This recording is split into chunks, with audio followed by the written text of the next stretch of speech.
کوردستاندا تێپەڕ دەبێت کە لە سویەتی ئابی 1996 پارتی دیموکراتی کوردستان دەربابەی بەعسی هێنایە هەولێر و کە پێشتر بە خوێنی هەزاران شەهید لە ڕاپەڕینی ساڵی 1991 لە کوردستان دەرکرا بوون. ئەو خیانەتەی پارتی پەڵەیەکی ڕەشە بە مێژووی ئەو حیزبەدا و هەموو ساڵێک وەک ڕۆژێکی کارەسات و خیانەتی گەورەی نیشتیمانی یادی دەکرێتەوە. ئەو شەڕە ڕەوشێکی خراپی دروست کرد بەودای بەداگیرکەرانی کوردستاندا تا ئاگیری شەرخ و سر بکەن و ناکۆچەکان گەورەتر.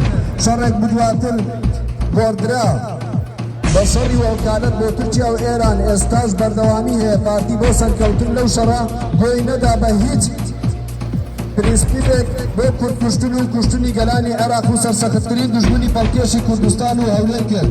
پارتی بۆ سەرکەوتن شێوازی زۆر نائەخلاقانە و دوود لە هەموو مۆڕالێکی مرۆڤانە پەڵکێشی تاکەکانی بەعسی سەردامی کورد و پەرلەمانی کوردستانی پێداگیر کرد.